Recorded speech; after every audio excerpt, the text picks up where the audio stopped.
contoh kerugian.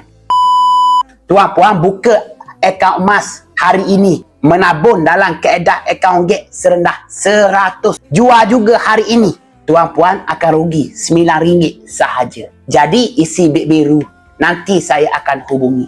Boleh mula serendah 100, boleh mula serendah 1 gram. Dapatkan nombor ahli orang keberapa simpan emas. Biar kita menjadi ahli. Orang keberapa simpan emas percuma. Bermula serendah 100, serendah 1 gram. Tuan puan, untuk tabungan kali pertama, kali kedua, kali ke-10, jangan fikir lagi tentang untung rugi. Kebaikannya kita mula hadirkan dalam diri habit menyimpan. Kebaikannya kita mula ada simpanan yang bertahan lama.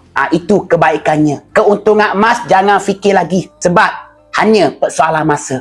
Harga emas 5 tahun lepas, 2 tahun lepas, 3 tahun lepas mustahil lebih mahal daripada hari ini. Mustahil, tak pernah berlaku lagi. 3-4 tahun lepas tentu-tentu lebih murah daripada hari ini. Maksudnya harga emas akan terus naik jangka masa panjang. Jadi kalau kita bermula hari ini, kita selamat daripada tingginya harga. Beberapa tahun akan datang pasti. Jadi bermula hari ini, sebelum harga hari ini menjadi sejarah. Isi beg biru yang saya tinggalkan, saya akan hubungi. Biar saya buatkan kepada tuan puan akaun emas percuma.